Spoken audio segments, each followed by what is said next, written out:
Olá pessoal, meu nome é Luiz Chernovic, eu sou professor do Departamento de Ciência da Computação e hoje eu vou falar para vocês um pouquinho sobre a área de inteligência artificial, que talvez seja uma das áreas mais quentes, né, das áreas mais ativas em ciência da computação hoje em dia. Eu vou começar com uma palestra que eu dei recentemente no Inforus, onde eu apresento, dou uma visão geral da área e os principais desafios, e depois eu vou falar um pouquinho sobre como é que está a inteligência artificial no nosso departamento. Vou falar um pouquinho das disciplinas e dos principais grupos de pesquisa que trabalham nessa área. Então, primeiro, eu queria que vocês refletissem um pouquinho, pensassem, quando a gente fala o termo inteligência artificial, o que vem na cabeça de vocês? Bom, quando eu ouço a palavra inteligência artificial, a primeira coisa que me vem na cabeça são os robôs inteligentes lá do R2-D2, C3PO, da Guerra nas Estrelas. Né? Esses robôs eram capazes de fazer diversos tipos de tarefa de forma inteligente, até superior à do ser humano, né? Resolver problemas, caminhar, dialogar, interagir e tudo mais. Né? Eu acho que nós estamos ainda bastante distantes desse cenário, mas a gente já tem robôs começando a trabalhar no dia a dia com a gente. Né? O Roomba, que foi talvez o maior sucesso de vendas agora durante a pandemia, tem, apesar de ser bastante simples, tem algoritmos de inteligência artificial embarcados nele. É um robô, ele percebe o ambiente onde ele está inserido, ele atua nesse ambiente, ele tem um sistema de inteligência que processa os dados e ele atua nesse ambiente. Né? Daqui a pouco nós vamos ter cenários como esse, dos carros autônomos. Né? Então, esse carro é o protótipo da Google para um carro autônomo. Né? Se vocês olharem em cima do carro, aquele sensor, né, que parece uma sirene ali, na verdade é um sensor laser que tem que processar, ele captura informações como essa que vocês estão vendo aí na tela embaixo. Ou seja, é muita informação, é muito dado simultâneo, em tempo real, e o carro e o sistema de IA desse carro tem que ser inteligente o suficiente para processar todos esses dados e conseguir dirigir o carro de forma segura. Então, é um grande desafio que nós vamos, aos poucos, estamos chegando lá. Né?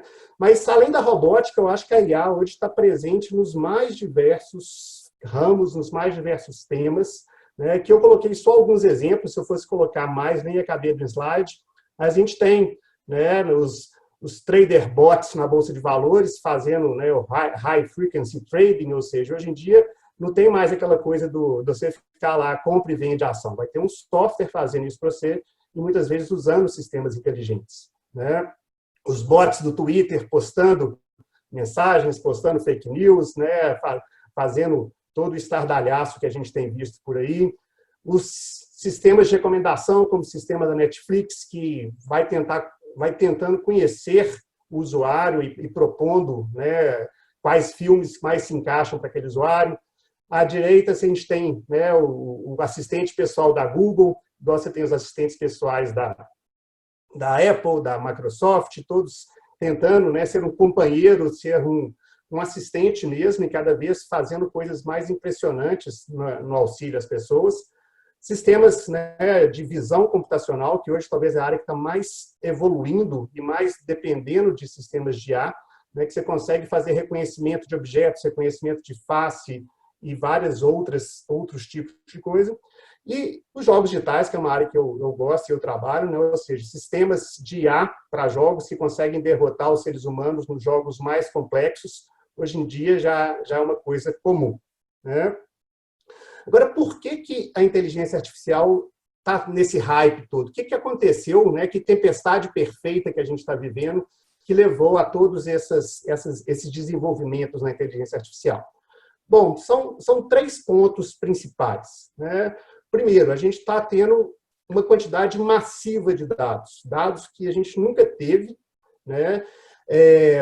A todo momento tem milhares, milhões de pessoas postando coisas no Twitter, tirando fotos, interagindo via redes sociais. A gente tem sensores em todos os cantos, câmeras captando imagens, sensores de IoT, né, nos seus equipamentos. Então, esses dados todos permitem que os sistemas comecem a aprender, comecem a conhecer o usuário e comecem a fazer coisas que antes não eram possíveis de ser feitas sem esses dados.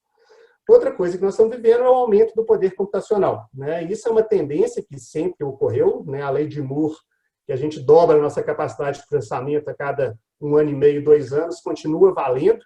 né? Então, hoje em dia, o meu celular tem mais capacidade de processamento do que um computador, um supercomputador, talvez, da década de 90, né? Da década de 80, e por aí vai. Então, assim, com as GPUs, com os hardwares específicos para IA, a gente tem cada vez mais poder computacional para poder trabalhar.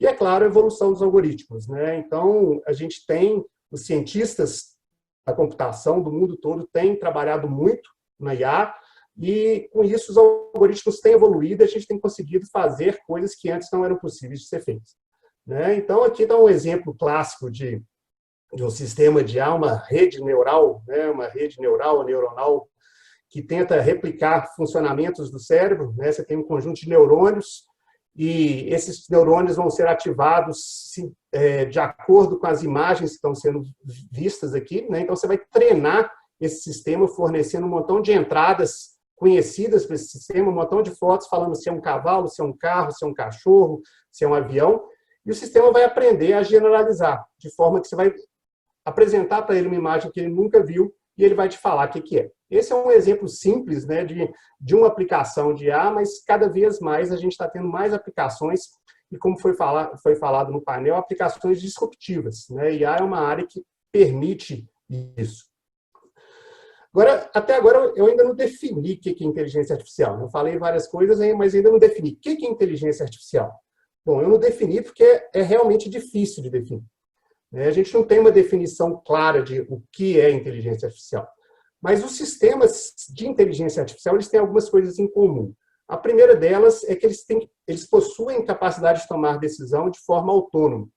E a palavra-chave aqui é a palavra autônoma, ou seja, o sistema tem que depender menos do que ele foi programado, do conhecimento prévio que ele tenha, e mais de coisas que ele está percebendo do mundo dinamicamente, de coisas que ele aprende, para ele poder tomar essas decisões.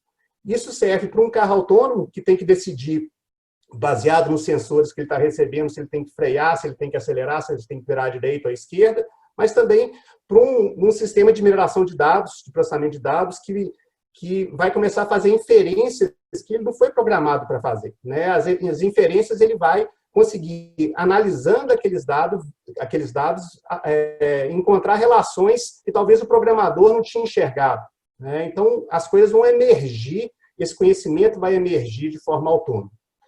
Outra característica, né, que eu acho que é meio óbvio hoje em dia, são as capacidades de aprender.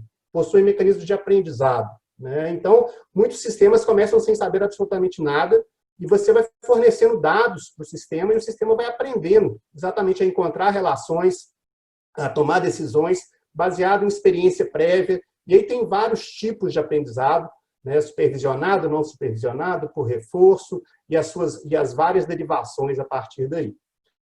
E, por fim, uma outra característica é parecer humano, né? Essa é talvez a característica mais difícil. O que é um sistema que parece humano, né? Bom, tem o famoso teste de Turing. Não sei se todos já ouviram falar do teste de Turing, mas o Alan Turing, lá na década de 50, propôs um teste que era para saber se o computador consegue parecer humano, né? Basicamente, a gente tem, de um lado, um observador, né, um usuário aqui, que está conversando via chat, por exemplo, com uma entidade do outro lado. Essa entidade pode ser um computador ou pode ser uma pessoa. Se esse usuário não conseguir diferenciar se lá do outro lado está um computador ou está uma pessoa, o computador conseguiu, o sistema de software aqui conseguiu passar no teste de Turing, né? É uma coisa que até hoje nenhum computador conseguiu passar no teste de Turing. Tá? Tem uma competição anual, uma conferência de IA, que eles fazem o teste de Turing. Até hoje nenhum sistema conseguiu. Por quê? Porque é muito difícil. Tá? Parecer humano, né, o tanto de cognição que nós temos e tudo que está envolvido na nossa inteligência é muito complexo, e é difícil para os computadores conseguirem replicar isso, né? Então, parecer humano talvez vai ser o maior desafio desses sistemas de IA. Mas é interessante pensar que é o seguinte: a gente nunca nenhum computador passou no teste de Turing, mas nós humanos, o tempo todo, nós estamos sujeitos ao teste de Turing invertido, né? Talvez vocês não conheçam o teste de Turing invertido com esse nome, mas com certeza vocês já enfrentaram alguma situação dessa, né? que é isso? O que são os CAPTCHAs? O CAPTCHA é exatamente você tendo que provar para o computador que você é um ser humano. Então, em teoria, o CAPTCHA é alguma...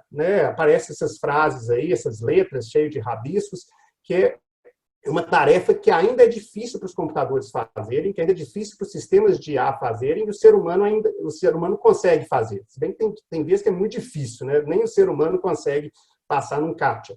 Mas a ideia é exatamente você provar que você é um ser humano para poder fazer algumas coisas, criar um e-mail, votar no Big Brother, fazer alguma coisa sem ser um bot. Ele não quer que um bot faça aquela tarefa, tem que ser o ser humano. E para isso a gente tem que passar no teste de Turing.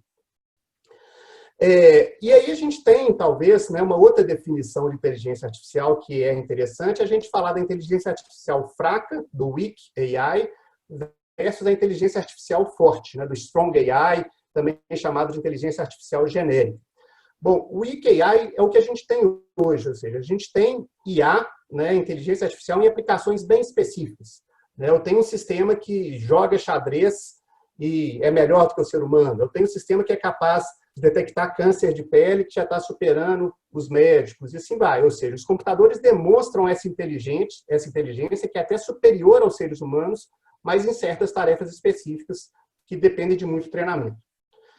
Já o Strong AI, ou inteligência artificial genérica, é onde a gente quer chegar, talvez. Que é tentar replicar, ou mesmo superar a inteligência dos seres humanos, fazer tudo o que a gente faz, e talvez mais alguma coisa. Então, nesse caso, o computador vai ter que entender, vai ter que pensar, vai ter que ter cognição, e aí já entram várias questões filosóficas de o que é inteligência, o que faz a gente pensar do jeito que a gente pensa. Então, é muito complexo. A gente não sabe, assim, talvez a gente está ainda um bocado distante da inteligência artificial genérica, mas tem muita gente pesquisando e tem muita gente interessada nesse assunto. E talvez, se a inteligência artificial genérica for sendo desenvolvida, nós vamos chegar a algum momento, talvez, da singularidade, a famosa singularidade, que é esse evento que no futuro vai marcar a explosão da inteligência artificial e quando a inteligência das máquinas vai superar a inteligência dos seres humanos. E aí vai vir o Schwarzenegger lá do futuro para tentar matar os heróis lá da nossa revolução. Então, assim, são coisas interessantes para se pensar, e mais é interessante também a gente colocar um pouquinho o pé no freio. Então, depois de falar toda essa exuberância que vai acontecer, a gente tem que tomar um pouco de cuidado. Então, eu gosto muito desse artigo, por dois motivos. Primeiro, que ele é interessante, foi publicado na Communications da CM, e segundo, porque o autor foi meu orientador lá nos Estados Unidos. O professor Vijay Kumar, que é um dos caras mais top em robótica no mundo. E ele, nesse artigo, o artigo chama Irrational Exuberance and the Fate of Technology.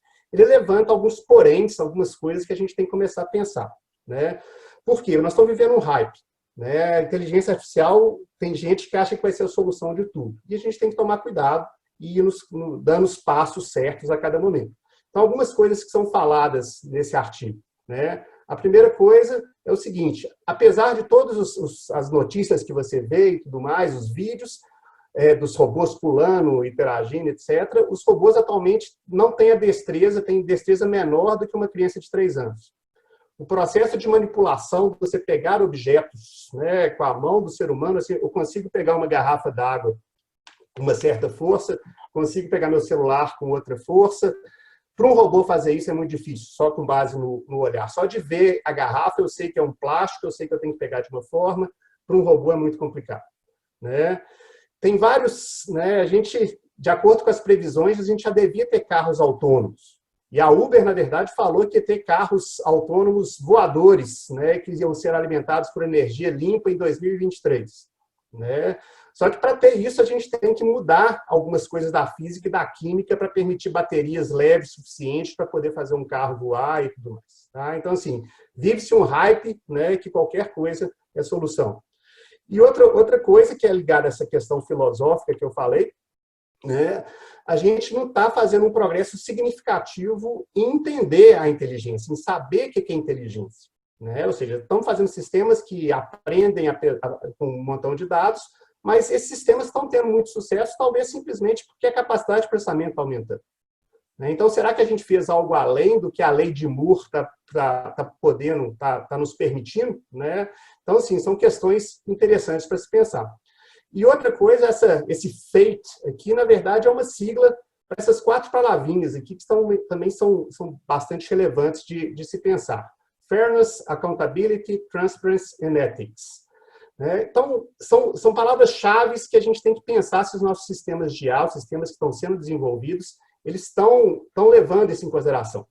Fairness é justiça, né? Então a gente tem muitos exemplos, você lê de vez em quando, de sistemas que têm um bias, né? Então, acho que a polícia, não sei se de São Francisco, de alguma cidade na Califórnia, estava usando um sistema para tentar identificar crimes, etc., e acabava que o sistema tinha um bias para acusar mais negros do que brancos.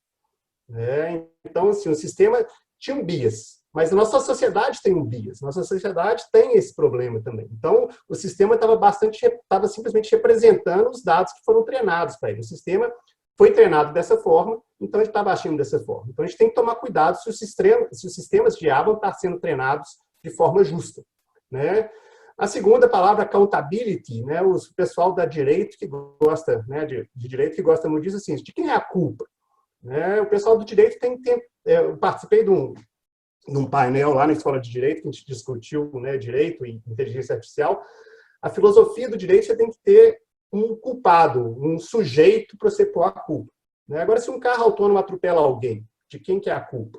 Né? É de quem programou o sistema, de quem construiu, da montadora do carro, de quem fez um sensor, do pedestre que entrou na frente, igual já aconteceu recentemente.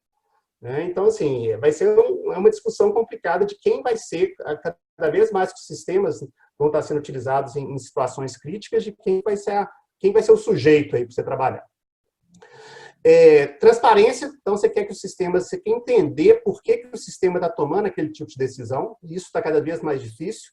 Nos sistemas de antigamente, quando a gente tinha os sistemas baseados em regras, né, você tinha as regras específicas, você conseguia seguir e entender a sequência de raciocínio lá do seu sistema. Hoje, com as redes neurais profundas, você entra com um dado de um lado, ele sai com a resposta de outro, sem você saber o que aconteceu. Né? Então, de repente, você vai num banco, você tem seu empréstimo negado. Né? E não foi o gerente que decidiu, foi algum sistema de IA que pegou seus dados lá, seu crédito score, etc., para te falar se você vai poder receber o empréstimo ou não. Né? E, por fim, ética. Né? A gente quer, né, que engloba isso tudo, e a gente quer que os sistemas de IA sejam éticos, e, né, a gente quer que o ser humano seja ético, e também a gente quer que os sistemas de IA sejam éticos. Então, são alguns dos desafios que eu acho que a gente tem que enfrentar quando a gente começa a trabalhar com sistemas de IA. Agora eu vou falar um pouquinho sobre a área de inteligência artificial aqui no departamento.